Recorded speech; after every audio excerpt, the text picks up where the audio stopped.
police are investigating after a 32-year-old woman was fatally shot. At around 3:45 a.m. on Monday the 6th of November, authorities responded to the intersection of 16th Street and McKnight Mill Road in Greensboro, North Carolina on reports of a person laying in the middle of the road. When officers arrived, they found a woman suffering serious injuries after being shot. The victim, identified as 32-year-old Shanita Allen, later died and her death was ruled a homicide. No arrests have been made to date, and the motive of the attack is unclear, as the investigation into the matter continues.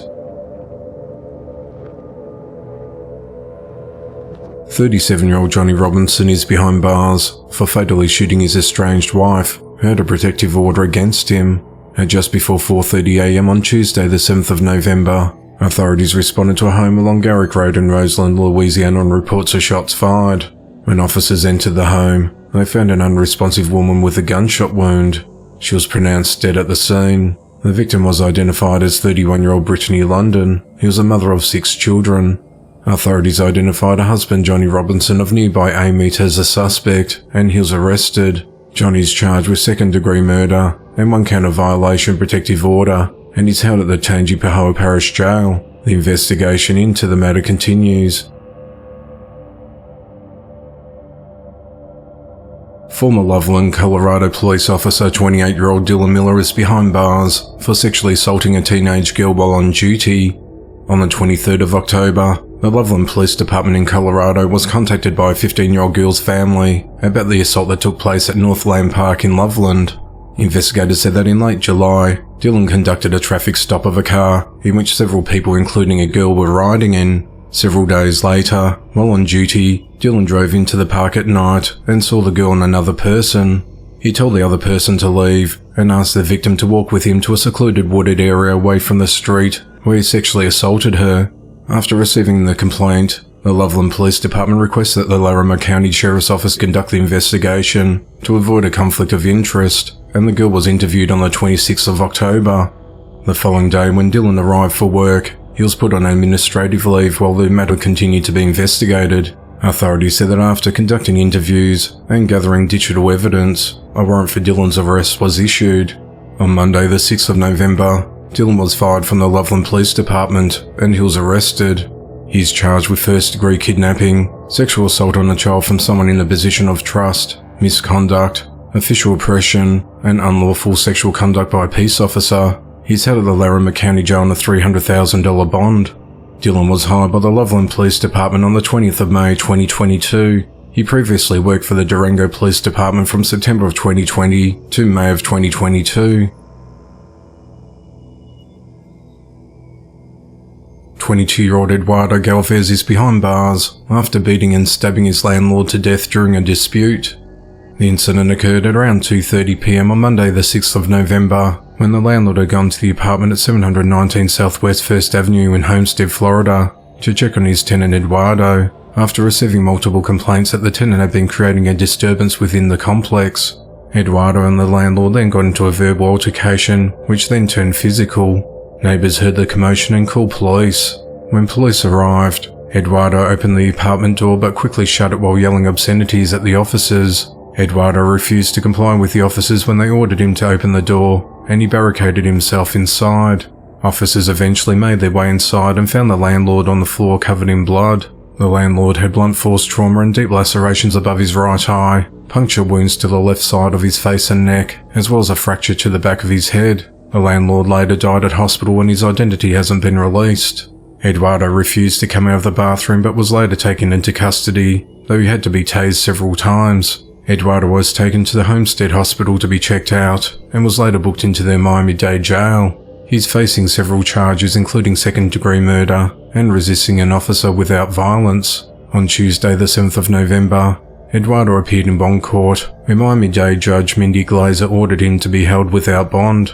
Neighbours said the victim was a good person and said Eduardo seemed troubled and was often heard screaming and yelling by himself. It was always bangs. It was always him throwing stuff around. It was always him yelling at nothing, one neighbour said. The investigation into the matter continues. A 43-year-old man is behind bars for shooting his ex-girlfriend and her adult son. At just before 10:30 p.m. on Tuesday the 7th of November, Authorities responded to a home along Dayspring Trace in Lawrenceville, Georgia, on reports of a domestic dispute. Responding officers parked their vehicles a few houses away and heard gunshots coming from the driveway as they approached the home on foot. A man was seen fleeing the scene in a car. In the driveway, officers found a 44-year-old woman and a 20-year-old son with gunshot wounds to their head. Officers attempted life-saving measures until medics arrived. The victims were transported to a local hospital, where they remain in a critical condition. During the investigation, police identified the female victim's ex-boyfriend Terrence Alonzo Washington as a suspect.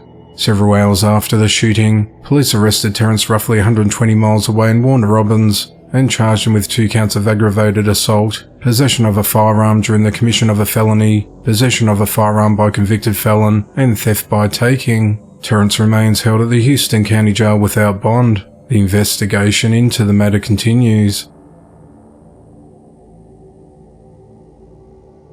A nurse at an assisted living facility has been arrested after she beat up an elderly patient with dementia. 24-year-old Cassandra Ahee was charged with battery on a person at least 65 years old in connection with the incident. At around 10:25 p.m. on Friday, the 27th of October, the patient was walking down the hallway of the Gardens of Eastbrook Care Facility in Castleberry, Florida, when Cassandra spotted her and attempted to help her back to her room. The patient became combative, and Cassandra was observed on surveillance footage grabbing and pulling the woman's hair to control her. When Cassandra gained control, she pulled the patient to her room and pushed her inside. Once the two were inside the room, Cassandra was heard screaming for about 5 minutes before another staff member entered the room to help out. The staff member said that when she entered the room, she found the patient bleeding from her face. Cassandra said she hit the patient's face with an object before slamming her face against the wall, which caused the facial injuries and bleeding. The patient complained of pain and discomfort and was transported to hospital 2 days after the incident, when her face became severely bruised. Doctors said the patient suffered fractures to her face and nose. The patient's trip to the hospital led to an investigation at the care facility. On Thursday, the 2nd of November, Cassandra was arrested and booked into the Seminole County Jail, and she was released after posting a $5,000 bond. 31-year-old Melissa Marie Curtis is behind bars for the sexual abuse of a 14-year-old boy that occurred almost a decade ago. The former teacher of the Montgomery Village Middle School in Maryland reportedly engaged in sex acts with the 8th grader at least 20 times. Melissa had been a teacher at the school for 2 years before the abuse began in January of 2015 when she was 22 years old. She gave him oral sex in the classroom at the school and abused him at a nearby movie theatre, in a car, and they had sex in both the bedroom and living room of her mother's house in Germantown, as well as at his home. She gave the boy alcohol and marijuana, and also encouraged him to perform oral sex on her before the abuse ended in May of that year. Police began their investigation on the 5th of October 2023, when the boy, who's now an adult, came forward with the allegations. A warrant for her arrest was issued on the 31st of October. On the morning of Tuesday, the 7th of November, Melissa turned herself in to authorities. She's charged with sexual abuse of a minor and multiple counts of 3rd and 4th degree sexual offences. She's held at the Montgomery County Jail. A 32-year-old woman is behind bars for fatally shooting her 2 sons. At 11:07 a.m. on Wednesday, the 8th of November, authorities responded to a home at 213 Bentwood Drive in Shepherdsville, Kentucky, on reports of 2 children shot. When officers arrived, they entered the residence and found 2 young boys barely alive in a bedroom covered in blood with gunshot wounds, and they were transported to Norton Children's Hospital. By 2:50 p.m., both children were pronounced dead. The boys have been identified as half-brothers 9-year-old Peanut Howard and 6-year-old Hayden Howard. Police said a neighbour went into the home and made the grisly discovery after finding their mother Tiffany Lucas outside. A witness at the scene told police that Tiffany shot her sons. A gun believed to be used in the shooting was found on the bed, and Tiffany was taken into custody. At 3:45 p.m, she was booked into the Bullock County Detention Center and charged with 2 counts of murder. Court records show Tiffany previously spent a month in jail for a drug possession conviction. Alex Payne, the chief deputy of the Bullock County Sheriff's Office, said, "Whether you think it's mental illness, just pure evil, a combination of both, it could be substance abuse, any combination thereof, pick your poison, none of it's good. The result is horrific. The father of one of the victims is deceased. The father of the other victim is unknown. Whereabouts are unknown. Other family members who got a hold of and made notification," he said. The investigation into the matter continues.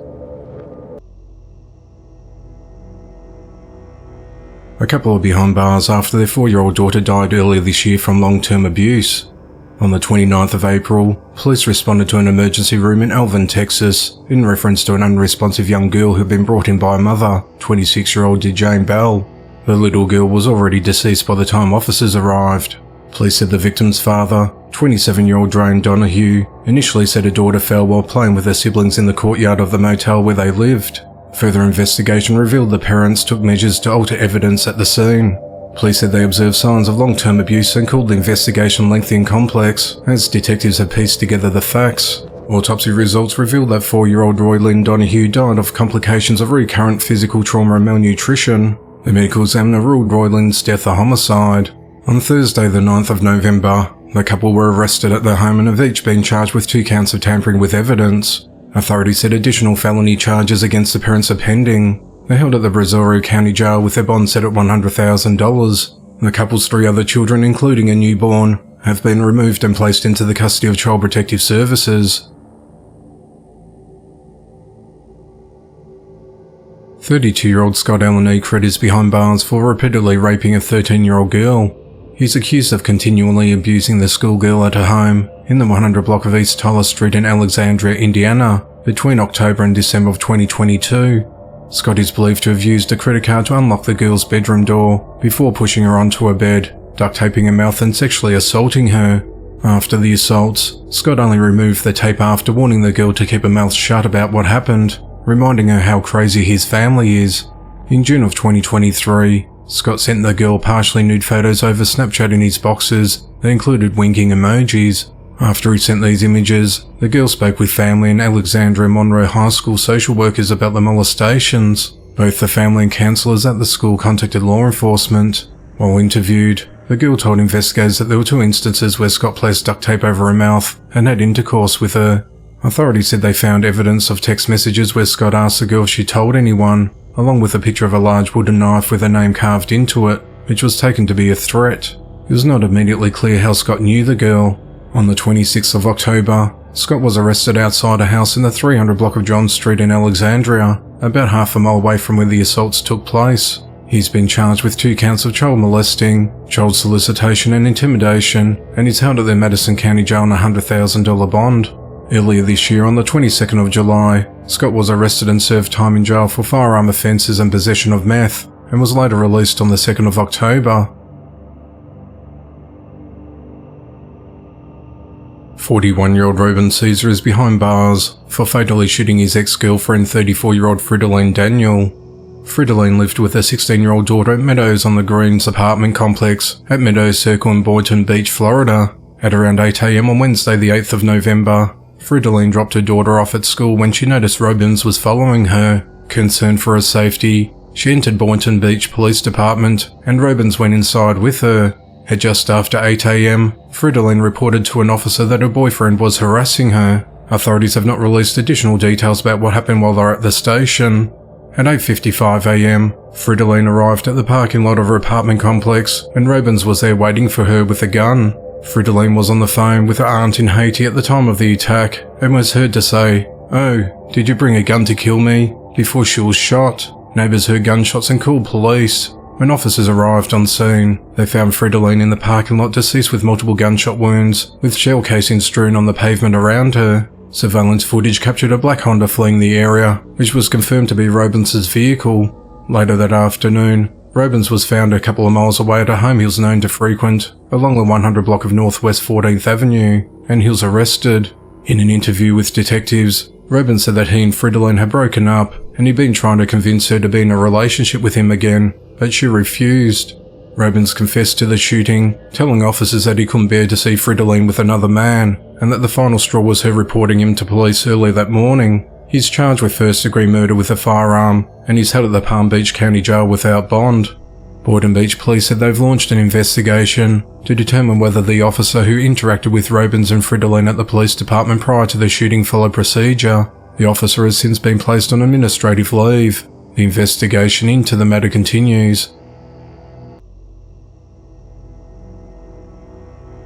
20-year-old Angel Lynn Marine Varner is behind bars in connection to the death of her 7-month-old son. At around 11:30am on Monday the 6th of November, police responded to a duplex at 3202 Center Street in Amarillo, Texas on reports of an unresponsive infant. Before officers arrived, paramedics determined the infant, Jackson Knight Blackman, was already dead. After an autopsy was performed 2 days later, it was determined that Jackson died from blunt force trauma. Angel lived in the duplex with Jackson's father and 2 other roommates. At around 2:30am on the day of his death, Jackson woke up and was crying in his crib in the living room. A roommate, who was sleeping in the living room with a boyfriend, told police Angel came into the living room, got a son and took him into the bedroom. The roommate heard a thud from the bedroom and then went back to sleep. When police interviewed Angel after the autopsy, she admitted throwing Jackson on the bed and swaddling him with 2 blankets. She then applied pressure to his abdomen until he stopped crying. She then threw Jackson on the floor. Angel told police she realised Jackson was not breathing, but instead of calling 911, she went to sleep. The day prior to admitting to killing a child, Angel set up a GoFundMe that suggested the boy's death was a mystery. She stated she was raising funds for the cost of Jackson's funeral, cremation, and for jewellery to hold his ashes in so he will always be with her. The fundraising has since been removed from the platform, and all donors' funds have been refunded. Angel was arrested and charged with murder, and she's held at the Potter County Jail on a $250,000 bond. 2 men are behind bars for fatally stabbing a man. At 10:44am on Wednesday the 8th of November, authorities responded to the area of 521 Loop Street in Collinsville, Illinois, and reports of an unresponsive male found lying in a ditch. When officers arrived, they found a man with a large laceration to his upper torso, and he was pronounced dead at the scene. The victim was identified as 21-year-old Tyrese Owens. The major case squad of Greater St. Louis were called in to help and assigned around 20 investigators to the case. They followed up on numerous leads and asked the public's help in gathering further information. The next day on Thursday the 9th of November, the major case squad arrested 23-year-old Carlos Mosley and 22-year-old Amari McGee. They're charged with 2 counts of first-degree murder and remain held at the Madison County Jail. The motive of the attack is unclear as the investigation into the matter continues. Police are investigating the fatal shooting of a man that led to the death of his infant son. At 10:05am on Wednesday the 1st of November, authorities responded to a home in the 700 block of North 17th Street in Billings, Montana on reports of a shooting.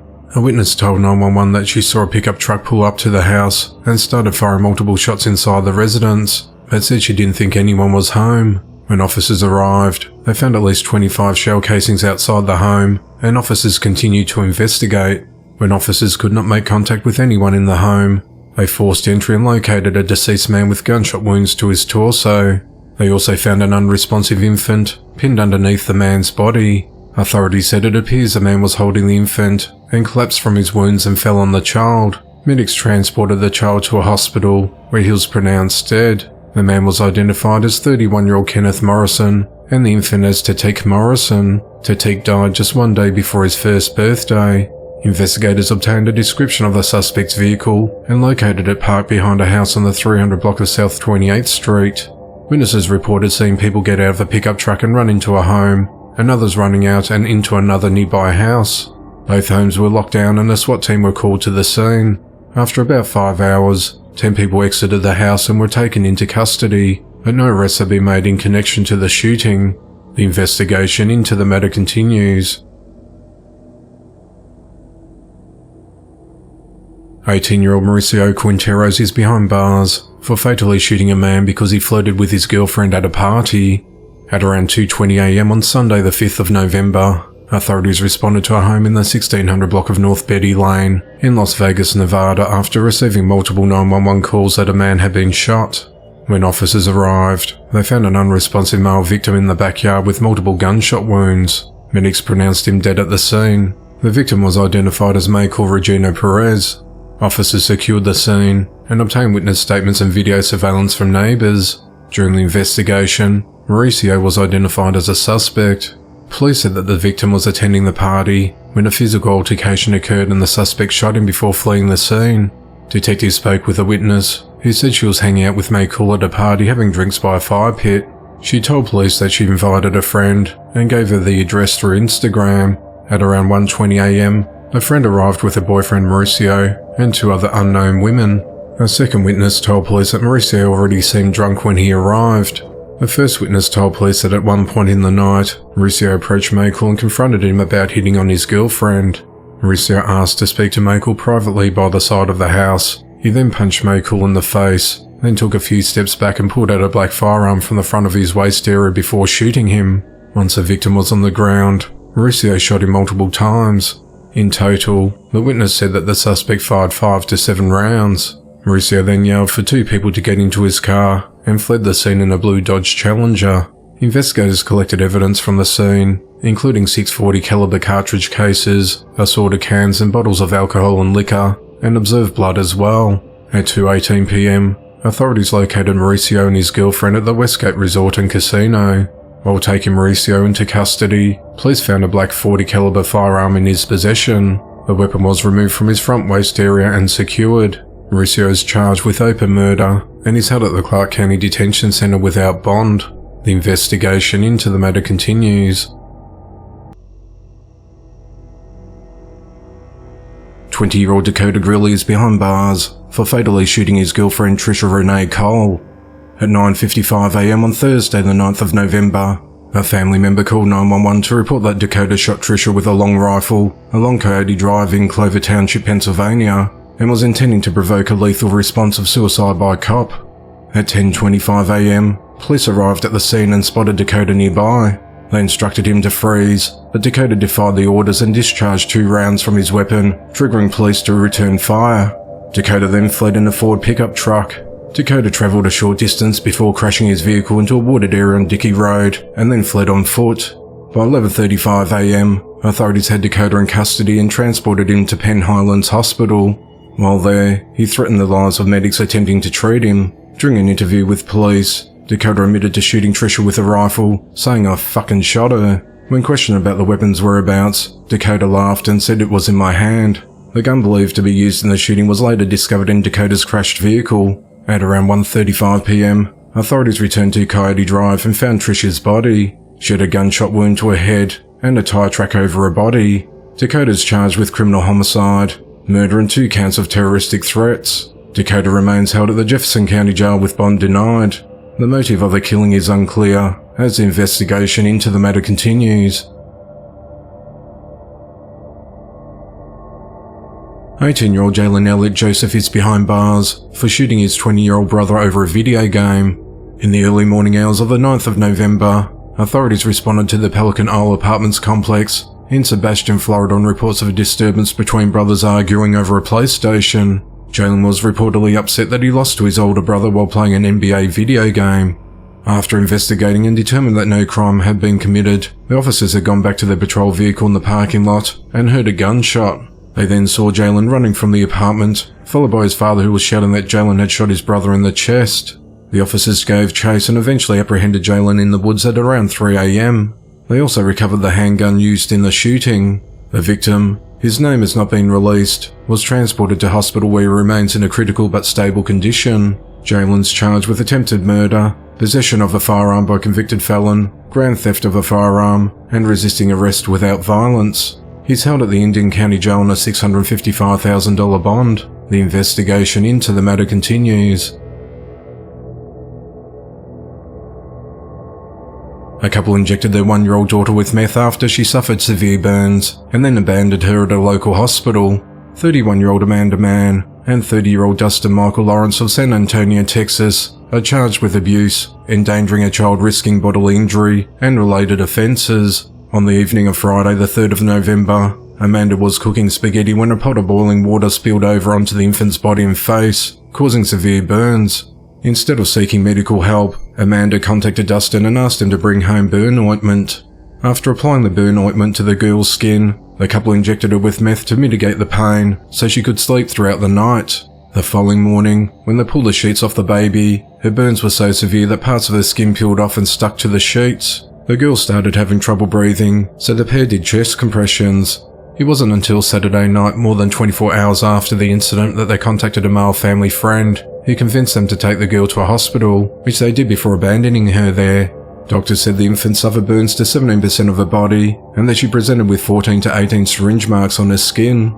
Authorities were alerted to the child's condition, and deputies went looking for the parents and found them in the hospital parking lot, and they were taken into custody. While questioned, Amanda told investigators that the baby had gotten burns while in the shower. However, she later told them that there was a pot of boiling water on the stove, and somehow the water spilled over her. Authorities said it's unclear whether the baby pulled the pot off the stove and onto herself, whether it was intentionally done or accidentally done by an adult. The couple are being held at the Bexar County Jail, and their bail's been set at $450,000. Authorities said the couple have 6 children, a 2-year-old, a 6-year-old, an 8-year-old and 2-month-old twins. They all lived in a filthy RV on a block in San Antonio, Texas, where the newborns were born with no medical assistance. Authorities said that the couple's 6-year-old son also tested positive for meth. One of the neighbours reported to police an incident when they saw one of the young children outside unsupervised walking the fence line. Investigators with Child Protective Services have involved the family since 2020, but there was no legal action taken. Child Protective Services have since taken custody of the children.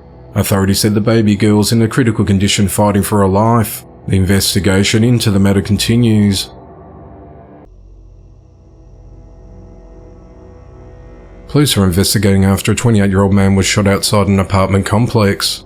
At 1:42 a.m. on Sunday the 12th of November, authorities responded to the parking lot of Orleans Square Apartments in Shreveport, Louisiana on reports of a shooting. When officers arrived, they discovered a man in a critical condition with 2 gunshot wounds to his upper torso. They also found a woman with a non-life-threatening gunshot wound to her arm. They were both transported to the Oxnard LSU Health Hospital. Within 2 hours of being admitted to hospital, the man was pronounced dead. The Caddo Parish Coroner's Office identified the male victim as 28-year-old Kimora Kendrick of Shreveport. No arrests have been made to date, and the motive of the attack is unclear, as the investigation into the matter continues. 26-year-old Sophia Gastelum is behind bars after a 23-month-old toddler son died from fentanyl exposure. On the morning of the 18th of October, Sophia woke up to find her son unresponsive and not breathing in a bedroom they shared at the home in the 4300 block of Gina Street in Fremont, California. She rushed her son to the local emergency room, where he was later pronounced dead. Police executed a search warrant of Sophia's residence and uncovered items associated with illicit drug use in the bedroom. Authorities said that the items later tested positive for the presence of fentanyl. Investigators also found messages on devices owned by Sophia regarding fentanyl use and possession. A toxicology report showed that the child had a high level of fentanyl in his system at the time of his death. On the 7th of November, Sophia was arrested and booked into the Santa Rita jail. She was charged with involuntary manslaughter, willful cruelty to a child, possession of a controlled substance, and possession of drug paraphernalia. The investigation into the matter continues. 42-year-old Chad Christopher Stevens is behind bars after a missing woman's body was found at his home. Authorities said they received new information that led officers to believe that a body was at Chad's home at 601 Pearson Avenue in McKinney, Texas. On the morning of Sunday the 12th of November, detectives with the assistance of the SWAT team showed up at the residence and ordered Chad to step outside before executing a search warrant.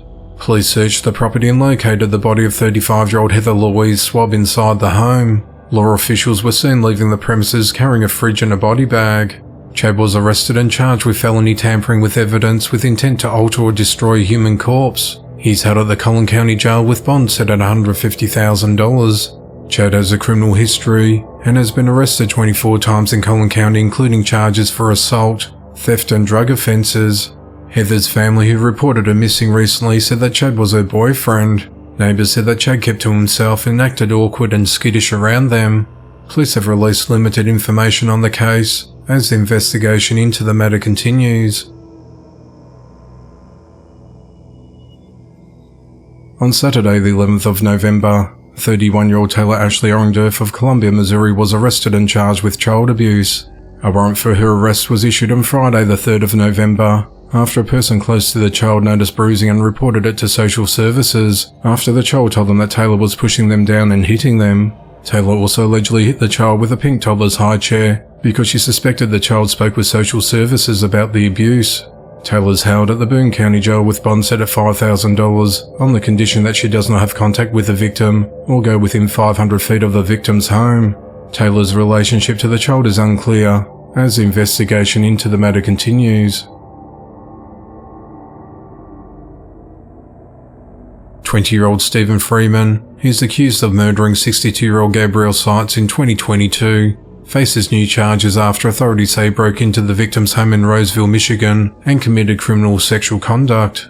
On Thursday, the 9th of November 2023, the Macomb County Prosecutor's Office added new charges of first-degree premeditated murder, first-degree home invasion, and second-degree criminal sexual conduct to Stephen's current charges of felony murder, concealing the death of an individual, and receiving and concealing a stolen motor vehicle. On Thursday, the 27th of October 2022, Stephen broke into Gabrielle's Roseville home through a window when no one was home, but when the victim arrived, an altercation ensued resulting in Gabrielle's death. While driving Gabrielle's pickup truck later that day, Stephen collided with a semi-truck near Hayes and Common Roads in Roseville and fled the scene on foot. Police inspected the vehicle to find information about the driver and located Gabrielle's deceased body in the bed of the pickup truck. There was a shoelace around Gabrielle's neck and there was obvious signs of strangulation. Macomb County Prosecutor Peter Lucido said, "My office has augmented the charges against Stephen to reflect the gravity of his alleged actions. We stand resolute in our commitment to seek the truth and accountability. Thank you to the Roseville Police Department and the Michigan State Police for their extensive investigation. Stephen remains held at the Macomb County Jail without bond." 61-year-old Mark Ella McEwen has been arrested for fatally striking his father with a vehicle and leaving the scene. At around 8:30 p.m. on Saturday the 11th of November, authorities responded to R Bar at 245 108th Avenue in Treasure Island, Florida on reports of a fatal hit and run. The victim, 86-year-old Thomas Joseph McEwen, was transported to hospital where he was pronounced dead. Investigators determined that Mark struck and dragged his father with a 2019 black Dodge Ram. Authorities learnt that Mark was driving the pickup truck when he backed into a parking space outside the bar. Thomas walked towards the truck and he appeared to fall to the ground in front of the truck. The vehicle started moving forward and ran over Thomas, dragging him across the parking lot. Mark then reversed and moved the vehicle forward over his father's body multiple times and fled the scene before deputies arrived. Mark returned to the scene on foot and acted like he didn't know what happened. He then parked the truck in another location. He later admitted to driving the truck from the bar and returning to the scene, but he denied seeing his father on the ground and denied hitting anyone. Deputies, however, said that surveillance footage captured the entire incident. They also said they found blood and human tissue under the truck.